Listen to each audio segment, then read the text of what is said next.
이게 항상 이게 되게 부담되는 자리였어요. 이거 나중에 너무 여쭤볼게요. 재밌다. 네? 네, 이따가 그 얘기하시죠. 네. 디즈니를 미리 여름부터 구독을 시작했어요.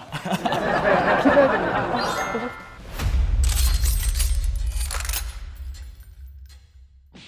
반갑습니다. 디즈니 플러스 구독자 여러분. 저는 진행을 맡은 이승국이고요. 보시다시피 제 옆에는 굉장한 분들이 앉아 계십니다. 저는 킬러들의 쇼핑몰 원작을 썼고 원작의 제목은 살인자의 쇼핑몰입니다. 근데 영광스럽게도 출간을 하고 지금 이제 3년 만인데 그 후속 작품을 쓰고 있는 강지영이라고 합니다. 네, 안녕하세요. 저는 멋진 원작을 받아서 킬러들의 쇼핑몰이란 드라마로 연출을 한 이권이라고 합니다.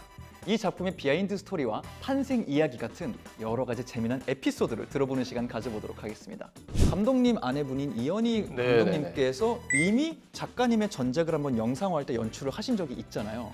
그리고 이번 작품 소설도 아내분께서 추천을 해주셨다고 들었고요. 네, 그러다 보니까 뭔가 두 분이 이전부터 좀 알고 있던 사이인가 궁금하긴 했었어요. 작가님하고요. 네, 작가님하고요. 아니죠. 첫 인상 서로 어떠셨는지 굉장히 좀 궁금해요. 어색하죠. 첫인상이라는 게 뭐. 감독님이 이걸 읽고서 출판사로 찾아갔다 뭐 이런 글을 읽었던 것 같거든요. 예, 아내하고 같이 찾아갔죠. 출판사 쪽에 얘기를 했어요. 제작자들, 투자자들 찾아올 테니 우선권을 좀 달라. 그만큼 작품 원전 소스가 마음에 들었다고 지금 들리긴 하거든요. 어떤 포인트가 그렇게 많으셨어요? 일단 재밌었고 저한테 중요한 거는 뭔가를 읽을 때 그림이 좀 떠올려지는 게 중요해요. 읽으면서 이렇게 쭉 장면들이 머릿속으로 이렇게 그림이 그려지더라고요. 그리고 이걸 할 거면 딴 사람에게 전에 내가 먼저 이거를 예. 한꺼번에 가져가야 된다. 빨리빨리 해야 되니까 빨리빨리. 안 그래도 나중에 들었더니 이 작품을 많이 노리고 있었더라고요. 아 그래요? 작가님은 알고 계셨어요? 내 작품을 많은 연출가들이 좀 탐내고 있다. 알고 계셨어요? 감독님께 이 얘기는 처음 들었죠. 이거 다른 사람이 사가면 안 되겠구나 하고 원래 왔다라는 얘기 굉장히 기분 좋습니다. 근데 저는 감독님에 대해서 놀라운 부분이 하나 있었어요. 놀라운 게 첫 장면을 이렇게 시작해야겠다라고 그런 하신 게 얘기였군요. 있었어요. 그러니까 쇼핑몰을 향해서 총알이 막 날아들고 정재환이 이제 위기에 몰린 그 상황으로 작품을 시작하고 싶다라고 얘기를 하셨는데 방영이 되고 나서 보니까 정말 그렇게 시작을 하는 거예요. 네네. 지금 킬러들의 쇼핑몰 보면서 느끼는 게 요즘 다 배속으로 보잖아요. 근데 건너뛰게 할 수가 없게끔 정말 한치 낭비 없이 작업을 하셨다는 생각이 들거든요. 이렇게 뭔가 목표를 하면 이루시는구나 그런 면이 정진만 같은? 오. 네, 그러지 않을까요? 처음에 말씀드렸듯이 그런 게 잘 떠오르는 소설이었어요. 원작이 있는 걸 영상화 하셨잖아요. 이런 게 약간 신경 쓰이지는 않았을까? 엄청 신경 쓰였죠. 새로운 방향을 만들고 새로운 상황을 만드는 거는 불가피한데 이제 이렇게 됐을까? 뭐 이런 그런 생각을 하실까? 뭐 이제 저는 대본을 보면서 굉장히 좀 만족했어요. 왜냐하면은 감독님하고 비슷한 작상들을 한 게 있어요. 이권을 진만의 용병 생활 얘기를 했었거든요. 조금 전에 이제 6화 보면서 감독님이 전문성을 만들기 위해서 고민하신 흔적이 보인다. 그래서 비슷한 걸 생각하면서 그림을 그리고 가지는 않았을까 이런 생각이 들고 원작에는 등장하지 않는 인물이 파신이지 않습니까? 만약에 지금 다시 1편을 써야 된다라고 하면은 파신처럼 안에서 따뜻하게 좀 분위기를 만들어줄 수 있는 그런 캐릭터도 하나 있으면 좋았겠다. 사실 잠깐 그 파씨는 잉잉에서 약간 잉잉에서 변형된 거예요. 원작의 잉잉이라고 그림자 선생님이라고 네, 불리고 그렇죠. 조금 코믹한 인물이죠. 어떻게 보면 삼촌하고 엉뚱한 짓을 그쵸. 벌이는 인물이니까. 그 인물이 파신으로 발전이 된 거였군요. 짧으니까 처음에 이거를 영화 쪽으로 처음에 생각은 했었어요. 근데 등장 인물들이 좀 아깝더라고요. 이거를 좀 살려가고 싶다 보니 그러다 보니 8부작이 됐습니다. 오히려 이거 짧게 봤으면 아쉬웠겠다 하는 인물들이 진짜 있더라고요. 그리고 이 작품 보면서 금혜나 배우의 발견이 대단하다. 네. 작중에서 민혜가 격투하는 장면들이 마치 춤추는 것처럼 광기와 어떤 관능이 같이 이렇게 끌어오르잖아요. 몸을 잘 써야 되고 액션을 좀 직접 할 수 있는 배우를 찾았어요. 제가 이제 독립영화 심사를 하다가 혜나 씨가 나온 독립영화를 보고 서치를 했죠. 인스타도 좀 몰래 들어가 보고 운동을 하는 사람이구나 라는 게 이렇게 느껴지는 사진들이 좀 많았어요. 이 배우는 좀 만나봐야 되겠다. 그래서 오디션에 왔고 본인이 그 중국어 억양의 한국말을 좀 준비해 왔다고 들어보고 이걸 그냥 쭉 가볼까? 이 톤으로 뭐 이런 생각을 좀 했죠. 근데 지금부턴 삼촌처럼 생각하고 움직이는 게 좋을 거야. 캐릭터 해석 능력이 뛰어났다는 생각이 들더라고요. 소설에서도 이 미네란 캐릭터가 등장할 때 갑자기 등장한단 말이에요. 여기서도 등장할 때 이렇게 눈을 집어넣고 얘기를 하니까 되게 무섭더라고요. 소설 원작에서 삼촌 정진만은 배불뚝이 머리가 많이 없는 아저씨로 나와요. 저도 사실은 원작에 가까운 배우를 처음에 좀 머릿속으로 떠올려 보려고 했는데 진만의 이제 과거 얘기가 새롭게 들어가기 때문에 전투력이 상당한 그 리더잖아요. 그런 사람이 나올 수가 없죠. 배가 나올 수가 없어요. 저 상황이라면. 그쵸? 네. 저한테 중요했던 거는 그 진만의 냉정함, 차가움, 연기할 수 있는 배우 김동욱 씨가 적격이었다는 생각이 들었었고 때치는 벗어나지 않았다. 그래서 원작자의 마음이 너무 궁금했던 게 마음속으로 가상 캐스팅도 많이 좀 하셨다고 들었는데 예고편 올라오기 전까지는 이게 과연 정진만이 될 수 있을까? 아니면 감독님이 세계관의 아주 일부만 쓰시고 전혀 다른 인물로 이제 재창작하시지 않았을까라는 생각도 했는데 막상 보니까 정진만은 역시 정진만인 거예요. 근데 차가워야만 되는 인물인 것이고 따뜻하게 대해줬다가 이 아이가 안 좋다라고 느끼게 되면 안 되는 걸 삼촌으로서 계속 훈련하는 그런 상황이었었고 저에게는 되게 사랑스러운 캐릭터고 아마 감독님도 작품 안에서 좀 사랑하는 캐릭터일 거라고 생각합니다. 작가님도 보시면서 이런 식으로 영상하신 것도 굉장히 흥미로웠다 하시는 포인트도 있었나요? 소설 안에서 무기류가 나오기는 하지만 수저통에 있는 숟가락들도 다 빼면 무기가 되고 이런 정도까지만 설정을 했는데 네, 킬러들의 쇼핑몰을 보면서 여긴 대놓고 뭔가 큰 게 있구나. 저는 좀 째째하게 설정을 한 면이 있는 거예요. 네, 원래 8억 8억 얼마 안 돼요. 맞아요. 8억 원래 8억인가 그럴 거예요 소설에서는. 네. 제 기준에서도 이거 가지고 이렇게 무기상을 한다고 이런 위험을 감수하고 그 금액이 8억밖에 안 되는 거잖아요. 감독님이 판을 키워주셨고 이야기가 풍성해진 면도 있다고 생각을 합니다. 저한테 중요했던 지점이 너무 만화 같지 않았으면 좋겠다라는 좀 욕심이 있었어요. 그래서 액션도 바이어를 매달아서 막 날아다니고 이런 거를 이제 배제했고 고민을 좀 하다 보니까 전투 현장에 있어야지 자기의 존재감을 느끼는 사람들에 대한 이야기, 정진만과 팀이 이제 그런 사람들로 구성돼 있다는 생각을 했고, 그리고 이제 그 사람들은 운영은 어디서 하느냐, 그렇게 좀 리얼리티를 좀 가져가자. 그러다 보니까 원작 소설과 굉장히 좀 변화된 부분 중에 하나가 바빌론이라는 이름과 그 조직일 것 같아요.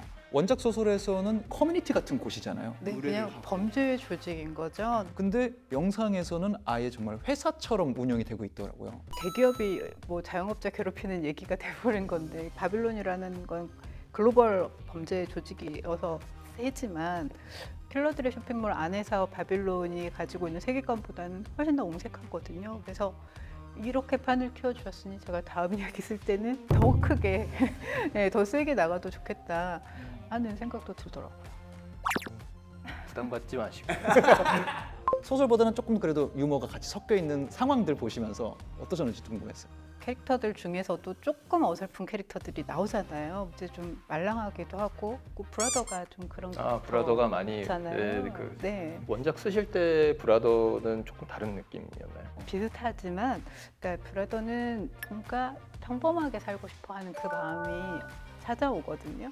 그걸 선택한 사람이라고 하더라도 어느 순간은 또 후회할 수 있으니까. 근데 감독님께서 요 만든 캐릭터 브라더는 조금 더 제 작품 안에서보다 재밌고 귀여운 사람, 네, 귀여운 사람이에요. 저건 또 뭐야? 실제 그런 모양의 드론을 실제 쓰고 있더라고요. 사실 CG라고 많이 생각하시는 분들도 있겠지만 대부분 다 실제 드론입니다. 아, 진짜 신기하네요. 드론에서 촬영하시고요. 드론이랑 같이 하면서 제일 어려우셨던 점은 뭔지 좀 궁금해요. 옛날 촬영 감독님 이제 또 소리 지르고 이제 안 들리니까 컷 하는데 안 들리고 막 계속 떠 있고 계속 날아다니고 있고, 저도 처음 알게 된 건데 드론을 밖에서 촬영하면 잘 날아다녀요. 트장 안에는 공기가 되게 불안정해요, 실내에서. 근데 이제 그 모습이 저는 이제 오히려 괜찮다 저거. 원작에서 조금씩 이제 각색된 부분들 얘기를 하고 있는데 이 각색을 어떻게 보셨을까? 하시면서 걱정하셨던 포인트도 있었는지. 저는 근데 거꾸로 원작에서 살리고 싶은 게 있는데 흐름상 결국 좀 못 가져간 거 그런 거는 있었어요. 어떻게든 꾸역꾸역 담아내고 싶어가지고. 그리고 또 다른 하나는 제가 원작 읽으면서 시각화가 너무 뚜렷했던 장면 중에 하나가 삼촌의 고객이라고 하는 어떤 깡마른 사람이 잘린 손을 들고 저기 어디 서 있는 그런 장면이 있는데 난 이걸 어딘가에 넣고 싶어. 그래서 지안이의 트라우마로 같이 만들어진 거예요. 작가님 아마 보면서 느끼셨을 것 같아요. 이 손이 그 손일까? 저는 느꼈고요. 제가 감독님이라고 하면은 그 순간에 이제 손이 잘리고 지안이가 두려워해야 되는 건 잘린 손은 사실은 아니거든요. 그 순간에 충격인 거고 하이에나로 개로 계속해서 자신을 공격하는 형태로만 나타나도 되는데 굳이 손목이 항상 나오는 거예요. 그래서 감독님이 저한테 뭔가 찡긋 보내시는 것만 같다. 집이 수리가 들어가면 호텔이나 모텔에 가줘야지. 그냥 2주 동안 조용히 캠핑장 같은 데 있던가. 왜 이 야선을 떠들자 그래가지고 다리까지 다친 다리. 잘 들어 정지한. 대사도 사실 잘 들어 정지아는 약간 저에게는 정진만은 너무 진지한데 지안이는 어쩌라고 하는 그 느낌이 너무 강하게 이렇게 저는 설계를 했는데 그걸 또 너무 잘 잡아주신 거예요. 그 톤이라든가. 옹 씨가 뭐 목소리가 워낙 또 멋있어요. 뭐야? 근데 진짜 말도듬이 새끼 허세네. 난 또 뭐 대단한 게 있는 줄 알고 깜짝 놀랐네. 정민의 그런 변화된 포인트 그런 것도 어떻게 보셨고? 다 보셨겠지만 악역이 있고 그 인물은 오롯이 과거에도 현재에도 그냥 천성이 좋지 않은 사람이고 야망이 있는데 그럼에도 좀 웃어야 된다라고 저는 생각을 했거든요. 근데 잘 짚어주신 것 같아요. 그 인물의 찌질함 뭐 이런 것들. 정민의 엔딩이 정말 저는 개인적으로는 참 마음에 드는. 근데 그거 아니야? 너랑 베일이랑 닮은 꼴인 거? 다릅니다. 저는 그런 상황 즐기지 않습니다. 그놈은 이 베일이 얼마나 악독한 사람인지 우리에게 전해줘야 되니까 그런 상황적인 고민도 많이 하셨을 것 같고요. 되게 좋아하는 대사가 있거든요. 베일의 대사 중에 항상 쫄 때 그 표정이더라. 봤습니다. 여기 너무 중요한 순간이 나오잖아요. 형 쫄 때 항상 그 표정이더라. 시나리오 작가가 쓴 대사인데 그게 누가 진만한테 그런 대사를 할 수 있겠어요. 그렇죠. 그 대사를 함으로써 얘는 진만을 언제나 얕보고 있었다는 게 그냥 딱 보이더라고요. 방영되는 거 보면서 지안이 울컥울컥 짜내는 그 속마음 같은 것들 감정 표현을 끌어내신 게 대단히 훌륭하죠. 알아서 잘한 거예요. 근데 그런 있었어요. 절제했으면 좋겠다. 그 감정을 쉽게 드러내는 애는 아니다. 꾹꾹 눌러놓다가 이제 몇 번. 눈물이 핑 도는 그런 지점들이 있었고 특히 어린 지안 그 캐릭터가 주는 어떤 또 찡함, 짠함. 창고에서 나와서 왜 늦게 와서 하는데 진짜 혼자 이렇게 집에서 보는데 약간 저 눈물이 핑 돌더라고요. 잊었어. 금방 오겠다 했잖아. 왜 이런 거냐고. 왜? 선수.